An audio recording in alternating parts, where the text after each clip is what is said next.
안녕하세요. 저는 지방의 소도시에서 사는 30대 여성입니다. 돈은 최고의 종이자 최악의 주인이다라는 말 들어보셨나요? 우연히 고속도로 화장실에서 이 명언을 보게 되었는데 이 문장을 보니 생각나는 사람이 있어서 사연을 보내게 되었습니다. 본격적인 사연 소개 전에 제가 살아온 이야기를 해볼까 해요. 제 부모님은 징그럽게 싸우시다가 저 고등학교 때 이혼을 하셨습니다. 제 기억을 더듬어 보면 처음부터 부모님 사이가 좋지 않았던 것은 아니었어요. 어릴 때는 아버지가 사업하셔서 집도 넓었고 화목하게 잘 살고 있었습니다. 그런데 아버지가 큰아버지의 보증을 서시고 큰아버지가 연락이 끊기면서 아버지는 신용불량자가 되었어요. 그때부터 우리 집은 급속도로 작아지기 시작했습니다. 2층 집이 단층 주택이 되었고 마당이 사라지고 방 3칸에서 2칸, 급기야는 반자의 원룸에서까지 살게 되었어요.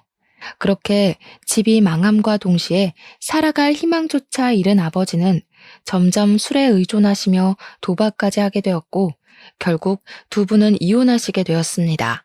그 뒤로 저는 엄마와 함께 살게 되었어요. 엄마는 예전에 요양보호사와 사회복지사 자격증을 취득하셔서 어렵지 않게 요양원에 취업할 수 있었습니다. 부모님의 이혼 후 아버지를 다시 뵌 장소는 장례식장이었어요. 처음에 이혼하면서 아버지는 친척들에게 가서 도움을 받는다고 했지만 그 친척들은 다들 아버지를 반기지 않았고 결국 아버지는 찜질방과 모텔을 전전하며 사셨다고 합니다. 아버지는 여전히 술을 매일 드셨고 술을 드시고 찜질방에서 주무시다가 심장마비로 돌아가셨어요. 아버지의 장례식장에는 친할머니와 고모가 계셨는데 저와 함께 온 엄마를 발견하시고는 지가 남편 죽여놓고 무슨 낯짝으로 왔냐며 화를 내셨습니다. 엄마가 그들에게 당하고 있는 모습을 보고 있자니 화가 너무 나서 제가 큰아버지 때문에 이렇게 된 것이지 이게 왜 엄마 때문이냐고 소리를 질렀어요. 고모는 어린 게 대든다고 하며 저를 밀었고 그 모습을 본 엄마는 또 화가 나서 아버지의 영정사진 앞에서 대판 싸웠습니다. 이게 아버지와 아버지 친척들의 마지막 모습이었어요. 그 뒤로 저는 고등학교를 졸업하고 바로 회사에 취업했습니다. 집안 형편도 넉넉치 않았고 제가 원래 공부를 잘했던 것은 아니라서 대학교를 다니며 쓸데없이 돈 낭비를 하느니 빨리 회사에서 돈을 버는 게 더 낫다고 생각했어요. 그래서 집 근처에 어지간한 회사에 다 이력서를 넣었고 그 결과 중소기업의 경리로 입사를 하게 되었습니다. 그곳에서 4년 정도 일하며 이것저것 자격증을 땄고 나이는 어려도 성실히 일한 경력과 자격증으로 꽤 좋은 중견기업의 경력직으로 이직을 하게 되었어요. 수도권이라면 어려웠겠지만 제가 사는 곳은 지방의 작은 도시라 젊은 사람들이 많이 없었고 그래서 더 쉽게 이직에 성공할 수 있었던 것 같습니다. 저는 20살 때부터 8년간 열심히 일하며 돈을 모았지만 내 수중에 있는 돈은 8천만 원이 전부였어요. 그렇게 열심히 일했는데 이것밖에 못 모인 것을 보니 답답하더라고요. 저의 쥐꼬리만한 월급 모아서는 행복하게 살 수 없겠다고 생각하여 재테크를 하기로 했습니다. 그런데 혼자 하자니 너무 어렵고 막막하더라고요. 그래서 이것저것 찾아보다가 이 지역에 재테크 동호회가 있다는 것을 발견하고 바로 가입했습니다. 그곳은 직장인이 퇴근 후 할 수 있는 부업이나 주식, 코인 등의 재테크에 대한 정보를 교류하는 모임이었어요. 거기서 같이 재테크를 공부하면 저도 재테크에 대한 지식을 얻을 수 있을 것으로 생각했습니다. 이 동호회에는 규칙이 하나 있었는데 여기서는 서로의 이름과 나이 말고는 직장이나 연소득 같은 것은 아예 공개하지 않는 것이에요. 그냥 순수히 재테크 과정과 결과만을 공유해야만 했습니다. 동호회에는 회장, 부회장, 총무가 있었는데 그중 총무를 맡고 계신 분이 투자나 재테크, 부업에 대한 지식이 가장 많아 보였어요. 나이는 저보다 3살이 많았고 그의 이름은 임윤호였습니다. 저는 재테크나 투자에 대해서 아무것도 모르기에 윤호 씨에게 많이 배웠고 윤호 씨가 알려줘서 안전한 회사의 장기 주식 투자는 물론 퇴근 후 부업도 하기 시작했어요. 윤호 씨의 추천대로 하니 월급만큼은 아니지만 적지 않은 여윳돈이 생기게 되었습니다. 저는 윤호 씨에게 너무 고마워서 밥을 사겠다고 했어요. 밥을 먹으며 더 친해진 우리는 따로 연락도 주고받는 사이가 되었고 결국 연인까지 되었습니다. 연인이 된 후 알았는데 윤호 씨는 공무원으로 일하고 있었어요. 우리는 점점 더 서로에 대한 마음이 깊어졌고 나이도 있으니 결혼에 대해 진지하게 고민을 하게 되었습니다. 저는 우리의 사이가 더 깊어지기 전에 우리 집 이야기를 해야겠다고 생각했어요. 아버지가 빚보증 선 것부터 아버지는 돌아가시고 엄마와 산다는 이야기까지 했더니 윤호 씨는 고생 많았겠다고 하며 자신의 집안 이야기를 시작했습니다. 윤호 씨 역시 아버지의 빚보증 때문에 집안이 망했었다고 해요. 그 뒤로 우리 아버지처럼 윤호 씨 아버지도 술, 담배만 찾으시다가 암에 걸려 돌아가시고 그 후 장남인 자신이 돈을 벌어야겠다는 생각에 미친 듯이 부업하고 투자해서 지금은 2억 가까이 모았다고 합니다. 저는 비슷한 상황을 겪었음에도 이렇게 많은 돈을 모은 윤호 씨가 대단하다고 느꼈어요. 정말 존경스럽기까지 했고 만나면 만날수록 배울 점이 많다고 생각되었습니다. 윤호 씨는 절대 쓸데없는 돈을 쓰지 않았어요. 가계부까지 쓰며 돈 관리에 있어서는 아주 엄격했습니다. 저는 물건을 살 때 그냥 보이는 데서 사는 반면 윤호 씨는 최저가를 찾아서 샀고 저는 그런 모습이 멋져 보였어요.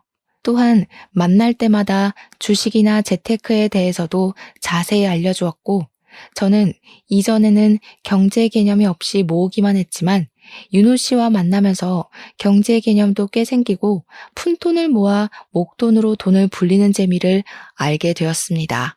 그와 동시에 윤호 씨에 대한 제 마음도 더 깊어졌어요. 이런 사람과 평생 함께하면 배울 점도 많고 옳겠다는 생각이 들었죠.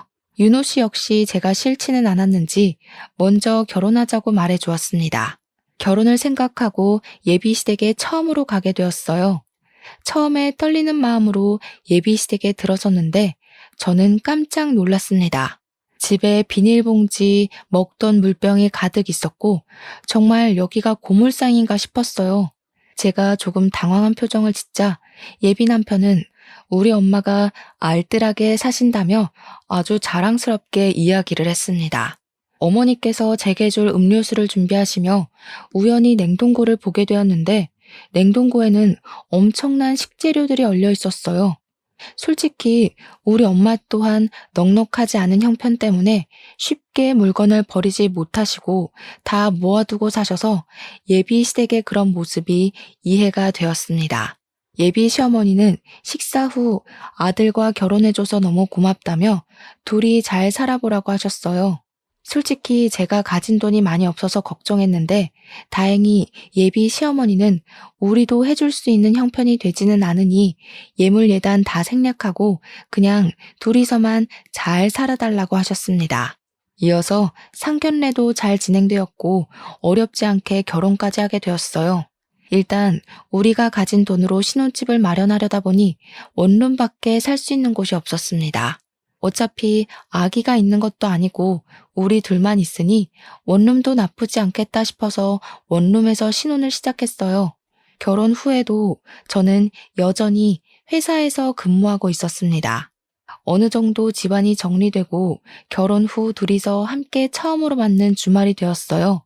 남편은 저에게 이제 우리가 부부가 되었으니 경제 지식이 더 많은 자신이 직접 제 월급과 모은 돈 관리를 하겠다고 했습니다. 어차피 부부는 같이 생활을 하는 것이고 제 돈이 남편 돈이고 남편 돈이 제 돈이라는 생각에 알겠다고 했어요. 남편은 이어서 앞으로 경제 지출을 어떻게 할지에 대해서 이야기를 했습니다. 공과금, 식비, 생활비 같은 것들은 남편이 가계부를 쓰고 함께 공유하기로 했어요. 그리고 양가 어머니에 대한 용돈은 매달 똑같이 들이되 각 가정에서 나가는 경조사 비용은 그때그때 상황에 따라 정하기로 했습니다. 이렇게 저는 모든 경제권을 남편에게 넘기고 남편의 카드로 생활했어요. 또한 퇴근 후에는 같이 부업을 하며 시간을 보냈습니다. 그렇게 우리는 악착같이 돈을 모으고 절약하고 이렇게 생긴 돈으로 안정적인 회사에 주식 투자를 하거나 저축했어요. 그리고 2년 후 우리는 돈을 불리고 불려서 방 2칸짜리 아파트로 이사를 했습니다. 구축이기는 했지만 내부는 인테리어가 다 된 집이라 아주 깔끔했어요. 여전히 저는 남편의 카드로 생활하고 있었고 가끔 예상치 못한 큰돈이 지출되면 남편이 뭐라고 하기는 했지만 그래도 상황을 이야기하면 남편도 수긍하고 넘어갔습니다. 그러던 어느 봄날 며칠째 건조주의보가 발령될 정도로 매우 건조한 날씨가 이어졌어요. 당시 우리 시댁은 산 바로 밑에 집에서 살고 있었는데 시댁 바로 뒤에 산에서 화재가 발생했습니다. 금세 잡힐 줄 알았던 산불은 점점 더 커졌고 위험하다고 느낀 시어머니는 안내방송에 따라 귀금속과 중요한 것만 챙겨서 대피해야 하는 상황이었어요. 그래서 시어머니는 우리 집으로 대피를 했습니다. 다행히 시댁 바로 옆에서 불길이 잡히기는 했지만 시댁 창고가 불이 탔어요. 시어머니가 물건을 절대 버리지 못하는 성격이라 집에 물건이 쌓여 있어서 창고를 하나 만들었습니다. 이 창고에는 박물관에서나 볼 법한 아주 많이 오래된 물건부터 흔히 쓰는 플라스틱 물병까지 온갖 잡동사니가 한가득 있었어요. 그런데 이곳이 타버린 것입니다. 시어머니는 너무 속상해했지만 저는 그래도 창고만 타서 다행이라고 생각했어요. 솔직히 창고에 이것저것 물건은 많지만 제가 보기에는 그냥 쓰레기 같아 보였거든요. 어쨌든 완전히 불길이 잡힌 후 시댁에 가보니 불을 잡는다고 시댁을 향해 물을 뿌리는 바람에 집이 엉망이었습니다. 저는 남편에게 집이 정리될 때까지 우리 집에서 함께 있자고 했어요. 그 뒤로 우리가 회사에 출근해 있는 오전 오후에는 시어머니와 동네 사람들이 집을 정리하고 저녁에는 저와 남편이 조금이라도 집 정리를 도와드리기로 했습니다. 이렇게 저는 당분간 시어머니와 함께 살기 시작했어요. 시어머니는 정말 하나부터 열까지 뭐 하나 버리는 것이 없었습니다. 시어머니가 집에 온 뒤로 냉장고에는 음식물 쓰레기인지 뭔지 모를 것들이 한가득 있었어요. 필요 없는 것 같아 제가 버리려고 하면 나중에 다 먹는다며 절대 못 버리게 하셨습니다. 그러나 그 음식은 일주일 후에도 그대로였고 결국 쉰내가 나거나 상해서 음식을 버려야만 했어요. 하루는 시어머니가 밖에서 플라스틱 생수병을 하나 들고 왔고 저는 당연히 쓰레기라고 생각해서 버렸습니다. 그런데 버리고 나서 시어머니가 생수병을 찾으시는 거예요. 저는 당연히 쓰레기인 줄 알고 버렸다고 말씀드렸습니다. 그걸 버리면 어떡하니? 너는 참 애가 아낄 줄도 모르고 내가 지난 한 달간 네가 살림하는 것을 보니까 아주 펑펑 쓰고 살더라. 양치할 때도 왜 쓸데없이 물을 버리니? 그리고 집에서 샤워할 거면 빨리 해야지. 10분씩이나 샤워하는 게 말이 돼? 게다가 뜨거운 물로 말이야. 이제는 봄이니까 찬물로 그냥 샤워해도 되잖아. 내가 가르쳐야 될 것이 너무 많다. 앞으로 내가 너 옆에서 살림을 가르쳐야겠다. 그래, 좀 배워. 나보다 엄마가 더 많이 아끼시고 사시니까 엄마한테 아껴서 살림하는 법 좀 배워. 가만 보면 너는 정말 막 쓰고 살아. 땅을 파서 돈이 나오는 것도 아닌데 말이야. 시어머니와 남편은 같이 저에게 낭비하며 산다고 구박을 해댔습니다. 시어머니는 저의 씀씀이가 해프다고 걱정하며 한 달 만에 시댁이 다 정리되었음에도 우리 집에서 계속 사셨어요. 그러면서 제 생활 하나하나를 지적했습니다. 씻을 때도 정확히 5분이 지나면 빨리 나오라고 불과 보일러를 꺼버렸어요. 쓰레기도 저는 날씨가 따뜻해지면서 벌레가 생길 것 같아 대충 다 차면 버렸지만 시어머니는 절대 못 버리게 했고 발로 꾹꾹 눌러서 쓰레기 봉지가 터질 것처럼 돼야 버렸습니다. 쓰레기 봉지에서 냄새가 나서 대충 채우고 몰래 버리려고 하면 쫓아와서 안 된다고 성화이셨어요. 음식을 할 때도 가스불은 조금만 켜라고 하고 설거지도 항상 찬물로 하라고 했습니다. 남편은 옆에서 말리기는커녕 엄마한테 생활의 지혜를 배우라며 더 난리였어요. 그나마 제가 회사 다니고 있어서 시어머니와 마주치는 시간이 저녁뿐이라 다행이긴 했네요. 그렇게 지옥 같은 한 달 후 시댁이 완전히 정리되어 드디어 집에 가셨습니다. 시어머니가 집에 가자마자 저는 냉장고와 냉동고에 있던 정체 모를 음식들을 다 정리했어요. 남편은 이걸 아깝게 다 왜 버리냐고 했지만 음식들이 다 상하고 냄새 나는 것을 보고 빨리 버리라고 했습니다. 그렇게 시어머니가 가시고 얼마 후 회사에서 일하는데 친정엄마한테서 전화가 왔어요. 지붕에서 물이 조금씩 새서 장마가 오기 전에 지붕 공사를 해야 하는데 공사 기간인 2주일 정도만 우리 집에서 살아도 되냐고 물어보셨어요. 저는 당연히 엄마를 집에 모시고 싶었지만 집에 저만 사는 것이 아니기에 일단 남편에게 물었습니다. 그런데 남편이 생각 좀 해보고 집에 가서 이야기해보자고 했어요. 평생 같이 살자는 것도 아니고 고작 2주일인데 생각까지 하고 이야기할 필요가 있나 싶은 생각에 조금 서운했습니다. 만약 반대의 상황이라면 저는 일말의 고민도 없이 당연히 집에서 머무시라고 할 것이에요. 물론 불편하기는 하겠지만 그래도 당연히 그리해야 된다고 생각을 가졌는데 남편은 아닌가 하는 생각이 들었습니다. 그날 퇴근 후 저는 남편에게 엄마 집이 공사할 동안 우리 집에 계시는 것에 대해 다시 물었어요. 안 그래도 회사에서 생각해 봤는데 장모님이 우리 집에 계시려면 생활비를 조금 받아야 할 것 같아. 2주일이긴 하지만 그래도 우리 집에서 먹고 주무시고 씻으시잖아. 생활비라니? 엄마도 출근하셔서 그래봤자 저녁 때일 뿐인데 무슨 생활비씩이나 받아.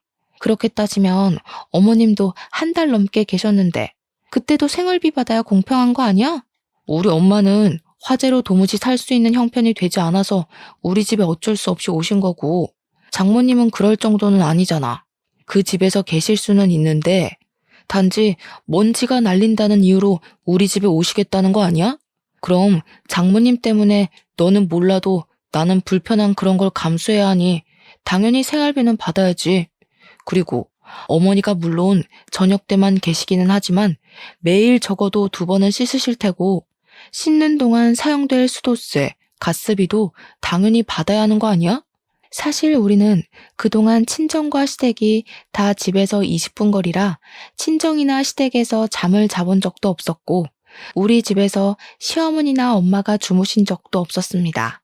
다들 집이 코앞인데 왜 굳이 남의 집에서 자느냐고 하시며 명절에도 요리할 때만 모이고 집은 각자 집에서 편하게 잤어요. 그런데 결혼 후 처음으로 엄마가 우리 집에서 주무시겠다는데 가스비며 수도세를 받아야 한다는 남편의 말이 너무 황당했습니다. 제가 남편에게 더 따지려던 찰나 엄마한테 전화가 왔어요. 엄마가 근무하시는 요양원 근처에 살고 계시는 이모 집에서 공사할 동안 계시기로 했답니다. 아무래도 거기가 더 가깝기도 하고 마음도 편할 것 같다면서요. 그래서 다행히 이 문제는 일단락 되기는 했지만 남편에게 너무 서운했습니다. 그날 이후로 저와 남편은 왠지 모르게 어색해지고 서먹해졌어요. 그렇게 서먹하게 지내다가 제 생일이 왔습니다. 우리는 아직 마음의 앙금이 풀어진 상태가 아니라 그냥 제 생일도 조용히 지나가려 했어요. 그런데 퇴근하고 오니 남편이 케이크와 제가 평소에 좋아하는 음식을 포장해 왔더라고요. 같이 음식을 먹으며 남편이 하는 말이 저번에 장모님이 우리 집에서 지낸다고 했을 때 그리 말한 거 미안하다고 했습니다. 그날 이후로 제가 계속 화나 보여서 답답한 마음에 친구들에게 말했다가 욕을 엄청 먹었다고 해요. 이혼 안 당한 게 다행이라는 소리까지 들었다고 합니다. 2번 다시는 이런 일 없게 하겠다고 하며 미안하다고 다시 한번 사과했고 저 역시 남편의 진심 어린 사과에 서운했던 마음이 눈 녹듯 사라졌습니다. 그리고 한 달 후 몸이 이상해서 임신 테스트를 해보니 2줄이 떴어요. 제게 아기가 생겼습니다. 사실 우리는 돈을 좀 더 모으고 아기를 가지려고 했는데 생각보다 일찍 생긴 아기에 조금 당황했어요. 그래도 저도 남편도 우리의 이세가 생긴 것이 너무 행복했습니다.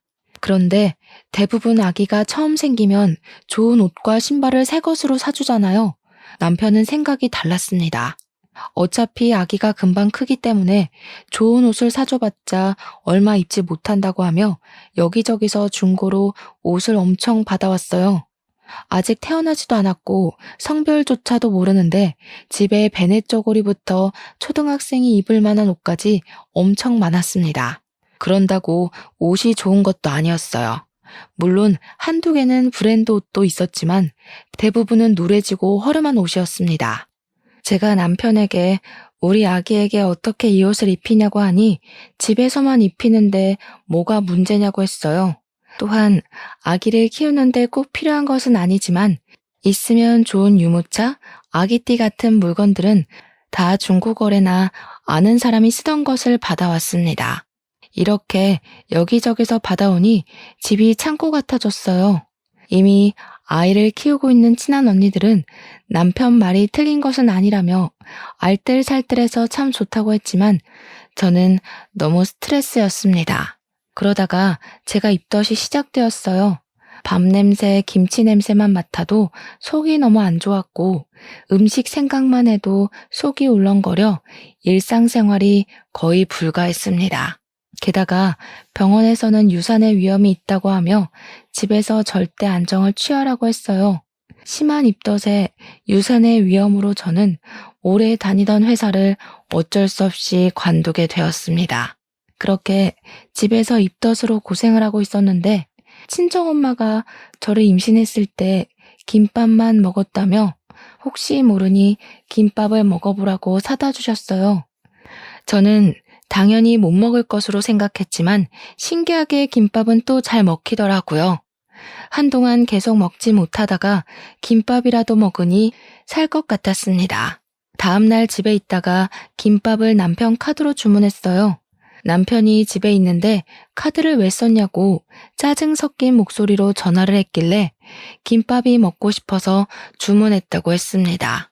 남편은 집 있으면서 무슨 김밥을 시켜 먹냐며 그럴 바엔 그냥 밥을 먹으라고 했어요. 저도 어지간하면 밥을 먹는데 밥 냄새만 맡아도 구토하는데 어쩌라는 건가 싶었습니다. 그리고 제가 김밥을 몇만 원치라도 샀으면 남편의 이런 반응을 이해하겠지만 김밥으로 결제된 금액이 기본 주문 금액 10,000원에 배달료 3,000원 붙어서 고작 13,000원이었어요.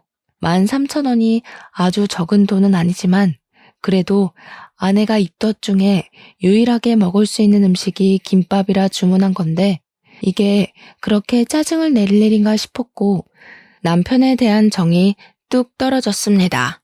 그날 김밥이 와서 먹기는 했지만 그 뒤로는 남편의 눈치가 보여서 김밥을 먹지 못했어요. 그렇게 지옥 같은 입덧도 시간이 흐르니 잠잠해졌습니다. 입덧이 지나고 나니 이제 배가 불러오기 시작했어요. 어느 정도 밥을 먹을 수 있게 되었고 임신도 안정기에 접어들며 의사 선생님이 슬슬 움직여도 된다고 하셨습니다. 그래서 집에 있으며 책도 읽고 집안일도 하며 있는데 남편이 집에만 있지 말고 주식 투자를 해보라고 했어요. 원래 우리는 주식 투자를 장기 투자로만 하고 있었습니다. 그런데 남편이 주식을 잘하는 사람들은 단기로도 투자를 많이 한다며 한번 공부하며 해보라고 했어요. 그러면서 되지 않던 컴퓨터도 최신식으로 바꾸고 자신의 주식 계좌를 알려준 후 저에게 500만 원을 건네주었습니다. 저는 남편이 준 500만 원으로 단기 투자를 시작했어요. 도박의 위험성이 있었지만 생각보다 잘 되었고 그렇게 단타로 번 돈으로 남편에게 화재로 타버린 시댁의 창고를 다시 만들어 드리자고 제안했습니다. 남편은 안 그래도 시어머니가 참고 없어서 불편해했는데 잘했다고 하며 시댁의 창고를 짓기 위해 업체를 선정하고 시댁은 공사가 시작되었어요. 창고가 완성되는 날 저와 남편은 소고기를 들고 시댁에 갔고 시어머니는 아주 기뻐하셨습니다. 우리 아들이 돈 많이 벌어서 이렇게 창고도 다시 만들어주고 아주 기특하네. 우리 아들이 역시 최고야. 어머니, 이 돈은 제가 집에서 주식해서 번 돈이에요. 그러니까 저도 칭찬 좀 해주세요. 네가 무슨 돈이 있어서 주식을 해서 이런 창고를 사들여? 집에 있으면서. 제가 남편이 준 500만 원으로 주식 투자해서 돈을 이렇게 불렸어요. 그치 여보? 그래봤자 다 내 돈으로 한 건데 뭐. 그니까 내가 한 거지. 엄마, 우리 고기나 먹자. 저는 남편의 말에 기분이 썩 좋지 않았습니다. 물론 남편이 건네준 500만 원으로 시작한 것은 맞지만 주식을 사고 팔 수 있는 시간은 평일 9시부터 3시 반까지로 남편은 회사에 가 있을 시간이에요. 폰뱅킹을 아예 하지 않는 남편은 그 시간에 주식 투자를 하고 싶어도 할 수 없었고, 따라서 그 돈을 불린 것은 오로지 저 혼자 한 것이었습니다. 게다가 이 창고를 먼저 짓자고 제안한 것도 저예요. 그런데 그런 저에게는 최소한 그동안 수고했다, 고맙다는 긍정적인 말은커녕 오로지 남편만 챙기는 시어머니와 이 모든 것이 다 자기 돈으로 했다는 식으로 말하는 남편이 너무 싫었습니다. 그날 먹은 고기는 기분 탓인지 정말 고무 같았어요. 남편과 시어머니는 고기가 엄청 맛있다며 고기와 함께 술을 먹었고, 남편은 시댁에서 술 먹다 잠이 들었습니다. 남편은 만취해서 누워있고 저는 옆에 있는데 남편의 핸드폰에서 자꾸 무슨 알람이 울리더라고요. 뭔가 하고 보니 남편이 코인을 하고 있었습니다. 코인은 아예 해본 적이 없어서 뭐가 뭔지는 잘 모르겠지만 금액이 마이너스로 찍힌 것을 보니 뭔가 잃은 것 같았어요. 그런데 처음에 투자한 금액이 꽤 컸습니다. 저와 결혼 전에 모았던 돈 2억을 다 코인에 투자하고 있었던 것이에요. 어차피 자신의 돈이니 제가 뭐라고 할 것은 없었지만 문제는 그 코인이 폭락하고 대부분 잃고 있었습니다. 이렇게 큰 돈이면 차라리 다른 일에 쓰지 혼자서 쓰다가 돈은 다 날렸다는 것에 너무 속상했어요. 다음날 저는 집에 와서 남편에게 코인하는 것을 봤다고 했습니다. 남편은 왜 그걸 몰래 봤냐고 난리쳤고, 저는 남편에게 부부인데 코인에 투자한 사실도 같이 공유해야 하는 것 아니냐고 했어요. 남편은 자기가 결혼 전에 번 돈으로 하겠다는데 왜 그리 난리냐고 오히려 저를 이해하지 못했고, 그날 이후 남편과 저는 완전 냉전 상태였습니다. 그 뒤로 우리는 남남처럼 말도 잘하지 않고 지냈어요. 뉴스에서 코인 이야기가 나오면 남편은 표정이 어두워지고 한숨만 푹푹 내쉬었습니다. 그뿐만 아니라 밤에 잠도 잘 안 오는지 새벽에도 일어나서 생수를 마시고 한숨만 쉬고 있었어요. 그런 남편을 보니 저도 답답했고 점점 제 표정도 좋지 않아지는 것을 본 친정엄마는 저에게 무슨 일 있냐고 물었습니다. 저는 모든 사실을 말했고 엄마는 저에게 1,000만 원을 건네며 필요할 때 쓰라고 하셨어요. 엄마에게 돈을 받기 너무 죄송해서 거절했지만 여자도 돈이 조금은 있어야 한다며 가지고 있으라고 하셨습니다. 그렇게 답답하게 살던 어느 날 새벽에 잠을 자다가 배가 너무 아파서 깼어요. 뱃속의 아기에게 문제가 생긴 것 같아서 다니던 산부인과에 바로 가려고 했지만 남편이 가지 못하게 했습니다. 그 이유는 새벽에 진료받으면 진료비가 더 비싸다며 아침에 진료 시간에 맞춰서 가라는 거예요. 그런데 저는 태어나서 이렇게 배가 아픈 적이 있었나 싶을 정도로 배가 너무 아팠습니다. 저는 당장 병원에 가고 싶어서 콜택시라도 부르려고 했는데 택시는 안 잡히고 남편은 가지 말라고 하며 운전도 안 해주고 미칠 지경이었어요. 아픈 배를 잡고 울고 불고 난리를 쳐도 남편은 그냥 참으라고만 했습니다. 그렇게 시간이 지나 해가 뜨고 드디어 9시가 되었어요. 산부인과 진료 시간에 맞춰서 병원에 가서 증상을 말한 후 바로 검사를 하니 이미 아기가 뱃속에서 심정지 되었다고 했습니다. 의사 선생님은 임산부가 배가 아프면 새벽이라도 당장 병원에 왔어야지 왜 안 왔냐고 하며 뭐라고 하셨어요. 이를 이 지경까지 만든 남편은 그 옆에서 아무 말도 안 하고 있었고 저는 눈물을 흘리며 아기를 보냈습니다.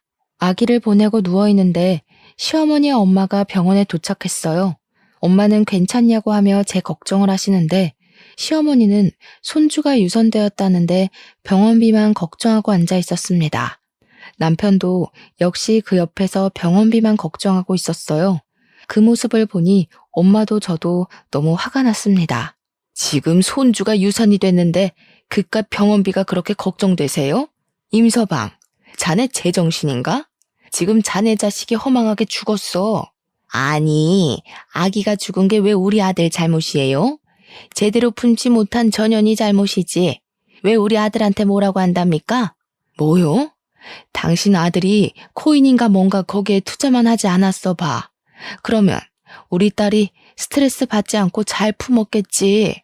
코인? 그게 뭔데요? 당신 아들이 코인에 투자해서 거금을 날리는 바람에 우리 딸이 스트레스 받아서 이 지경까지 된 거 아니야? 야, 너는 네 남편이 쓸데없는 데 투자했으면 그걸 말렸어야지. 안 사람이 돼서 그걸 그냥 뒀어? 하여튼 멍청해서는. 당신 아들이 말도 하지 않는데 우리 딸이 무슨 수로 알고 그걸 말려요? 진짜 해도 해도 너무하네. 아이도 유산되었고 하니 그냥 이참에 갈라서요. 둘 이혼시킵시다. 엄마와 시어머니는 제 병실에서 대판 싸웠고 엄마는 이혼을 시키자고 하셨어요. 저 역시 뱃속의 아기가 위험한데도 그깟 몇만 원 되는 진료비 차이가 난다고 진료를 못 보게 한 남편과 더는 같이 살 자신이 없었습니다. 일단 친정에서 몸조리 후 몸이 어느 정도 회복되자마자 이혼을 하겠다고 했어요. 그런데 그냥 이혼할 수는 없었습니다. 제가 주식으로 돈을 불린 것이며 남편에게 넘겼던 저의 월급이 아까웠어요. 그래서 그 돈을 달라고 하니 남편과 시어머니는 당연히 안 준다고 했습니다. 결국 이혼 소송까지 하게 되었어요. 이혼 소장을 접수 후 저는 엄마 집으로 들어가서 살게 되었습니다.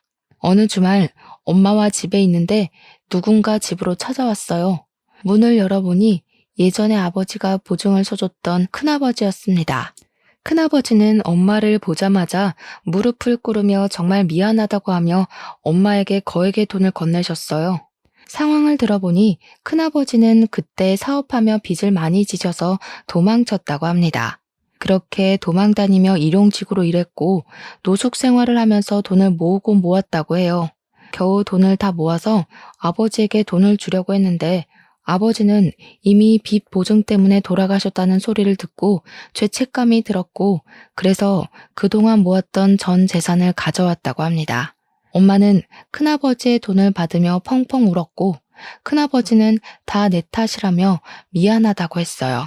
그래도 이미 다 지난 일이니 엄마는 음식이라도 대접하려고 했으나 큰아버지는 도망치듯이 떠나시고 그 뒤로는 연락이 안 되는 상태입니다. 그 뒤로 저는 몸이 어느 정도 회복되어 이력서를 이곳저곳에 넣었어요. 그중 한 곳에서 면접 보러 오라는 연락이 와서 면접을 보고 나왔는데 그 회사 직원 중 한 명이 저에게 왔습니다. 그분이 저의 이름을 말하며 혹시 맞냐고 하더라고요.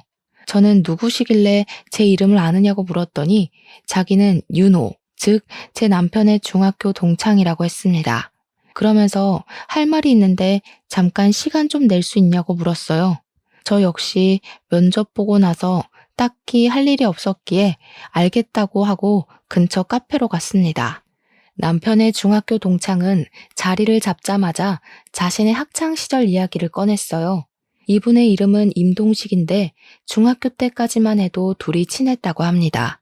그런데 남편이 고등학교 때 아버지가 돌아가신 이후로 자신에게는 없는 아버지가 동식 씨에게는 있다며 질투를 했다고 해요.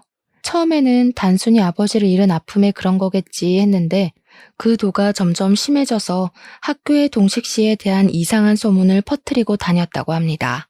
동식 씨는 당연히 친구들이 다들 이 말을 믿지 않겠거니 하며 신경을 쓰지 않았는데 그 당시 공부도 꽤 잘했고 인기도 많았던 남편이 이야기하니 친구들이 다 믿었고 순식간에 동식 씨는 학교에서 왕따가 되었어요. 동식 씨는 남편에게 제발 이 소문이 사실이 아니라고 말해달라고 했지만 남편은 거액의 돈을 가져오면 소문이 거짓이라고 말하겠다고 했답니다. 그런데 동식 씨는 잘 사는 집이 아니라서 그런 돈이 없었고 결국 이상한 소문은 사실처럼 되어버렸어요. 동식 씨는 친구들의 괴롭힘을 당하기 시작해서 전학까지 갔지만 남편은 전학간 학교 앞까지 찾아와서 괴롭게 했고 결국 동식 씨는 자퇴했습니다. 그리고 검정고시를 봐서 고등학교 졸업장을 따고 대학교까지 다녀서 이 회사를 왔다고 해요. 그 뒤로 동식 씨는 임윤호, 그 이름 세 글자만 생각하면 너무 끔찍하고 가만두고 싶지 않아서 매일 SNS로 임윤호는 뭐하고 사는지 확인하고 있었다고 합니다.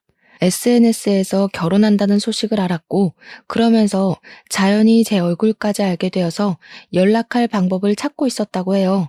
그러면서 결혼한 사람에게 이런 이야기를 하는 것이 실례인 것은 알지만 남편의 실체에 대해서 알고 있어야 할 것 같아서 이렇게 말한다고 했습니다.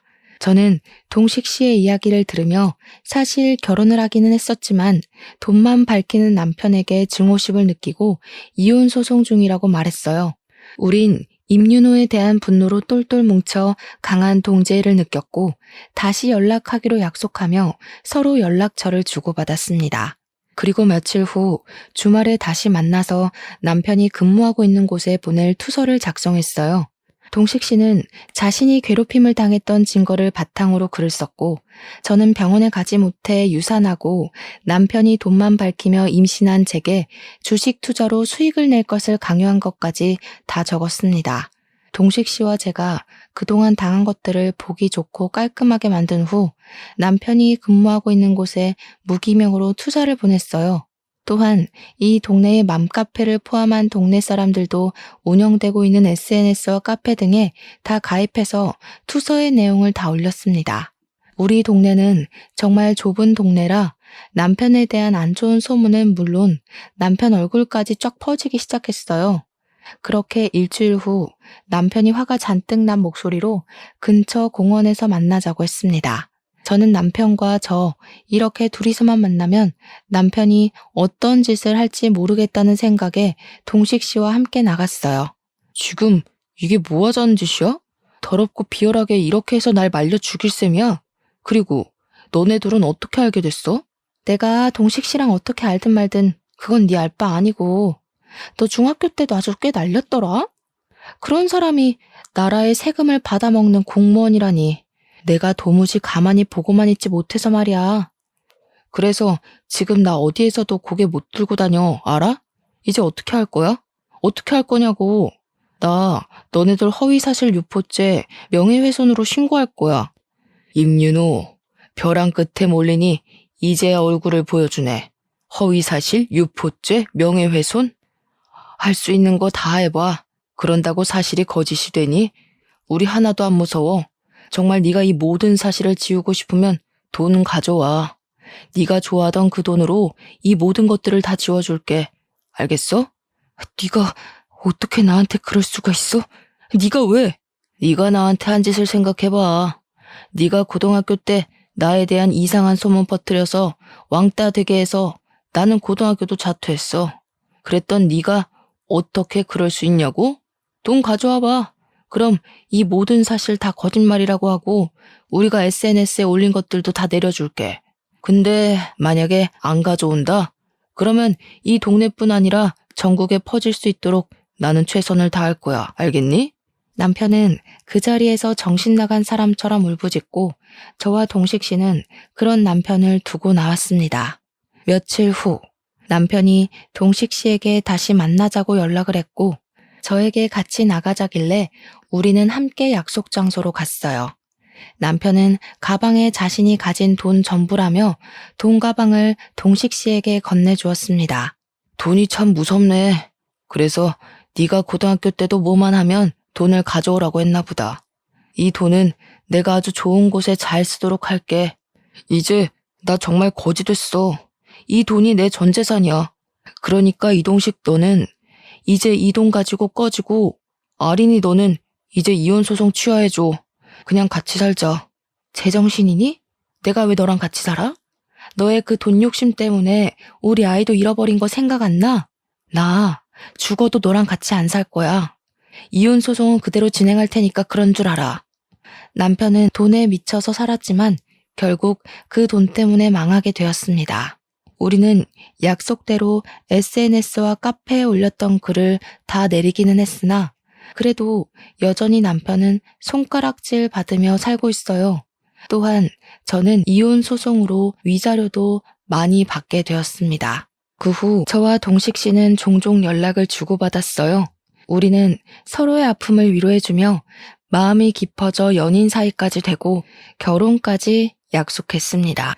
동식 씨의 집으로 처음 인사드리러 간 날, 저는 아무래도 결혼도 했고 유산한 적도 있어서 저를 싫어하실 것으로 생각했지만 다행히 시부모님은 저를 너무나 반기셨어요. 오히려 임윤호 그 싹수 없는 새끼랑 사느라 정말 고생했다고 하시며 저를 위로해 주셨고 신혼집도 그냥 해주신다고 하며 얼른 상견례 날이나 잡으라고 하셨어요. 그리고 상견례 날 친정엄마와 시댁 식구들이 다 모여 있는데 어찌 알았는지 전 시어머니가 그 자리에 오셨더라고요.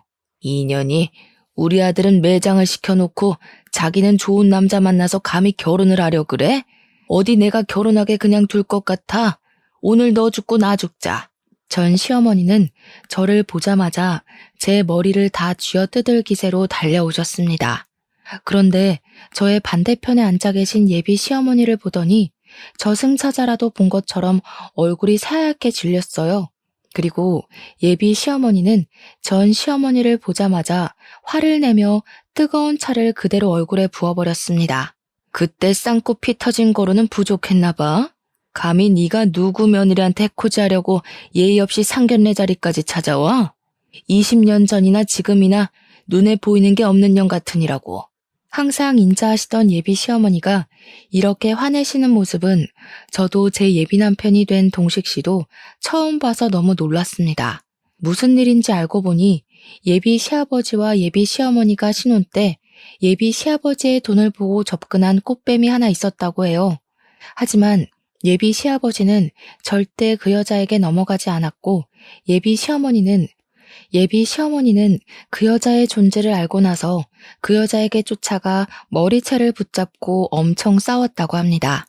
그런데 이 꽃뱀 여자가 바로 저의 전 시어머니였어요. 상견례장에서 오랜만에 만난 두 분은 그곳에서 격렬한 몸싸움을 하셨고 당연히 저의 예비 시어머니의 완승으로 싸움은 마무리되었습니다. 죽을 때까지 잊지 못할 상견례 후 초고속으로 결혼식까지 하고 지금 저는 동식 씨와 부부의 연을 맺었어요. 그러다가 지난주에 아주 많이 웃긴 일이 하나 있었습니다. 저희가 저녁에 출출해서 야식으로 치킨을 시켰는데 배달원으로 온 사람이 바로 저의 전 남편 임윤호였어요. 제가 갑자기 웬 배달이냐고 하니 저와 이혼 후에 소문이 퍼지면서 파면당하고 코인으로 전 재산 다 날리고 패가망신했다고 합니다. 그래도 입에 풀칠은 하고 살아야 하니 오토바이 타고 배달원으로 일하고 있다고 해요. 전 남편은 저와 남편의 얼굴을 보고 쪽팔렸는지 고개를 숙이고 도망가 버렸습니다. 그래도 한때 부부였으니 1,000원이라도 쥐어줄까 했는데 그냥 쌩 가버리더라고요. 돈을 벌기 위해 그토록 아등바등 살았지만 결국 그 돈의 노예가 된 전 남편을 만나 한동안은 제 인생이 암흑기였어요. 하지만 지금은 진짜 제 짝을 만나서 행복하게 살고 있습니다. 마음도 편해서 그런지 아기까지 생겼어요. 비록 첫 번째 아이는 유산이 되었지만 이번에는 반드시 잘 품어서 건강하게